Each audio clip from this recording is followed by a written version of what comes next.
So the other day, I asked a question on Facebook. Is God literally a part of us? And I got the answers that I expected. Uh, they were mixed, but most people, most Christians, and it was Christians that answered the question because I'm in the Bible Belt, so most people I know are Christians.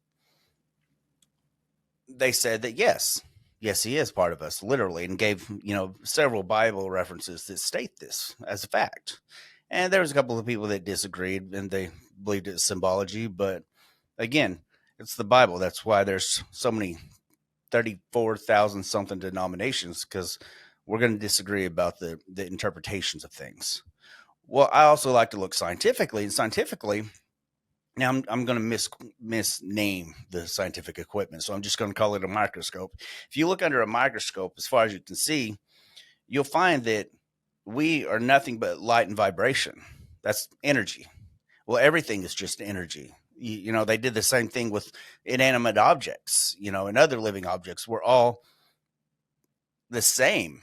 You can't tell a difference between anything if you look close enough, which means that we are literally a part of God. God is part of us. We're a part of our neighbors. Our neighbors are a part of us. That being said, in the Aramaic Christian faith and several other denominations that are in that area, they know that south of Jerusalem, there is a place that is, I believe it's pronounced Gehenna. I'll mispronounce that. I'll try to link it up there. But there's a place that is actually translated as hell. And for thousands of years, people have been burning trash and dead bodies, like plague bodies and, bodies that had leprosy. They burned it 24/7, so it's extremely hot. And they use the idiom of somebody's life, if it's tormented or troubled, as hell. Kind of like we would use in, across the tracks or North Tulsa. It's not literally. Or like if you're at Flint, Michigan, and you happen to say, it looks like Beirut here, or Chicago, it looks like Beirut here. Well, that's war torn. It doesn't mean you're literally in Beirut. That being said, and of course, I'm not saying facts or anything. You can believe what you want. I don't care. But what really makes me think, if there is a hell, would God send his own body, his own soul, part of his soul, his own spirit, his own essence? If we're part of him literally and he is literally part of us, would he damn it to all of eternity?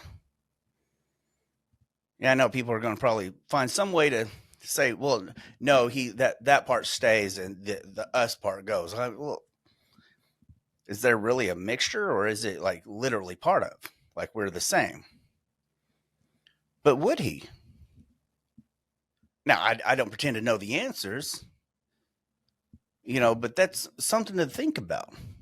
Let me know in the comments whether you believe, A, that we're part of God and God is part of us, B, that there is a literal hell, that it's not just an idiom, and if you think God would send his own soul, not just other people's, but his own, part of his own essence, into an eternal abyss. I appreciate it, guys. Just leave it in the comments. Let me know what you think. Don't forget to like and subscribe, and I'll see you next time.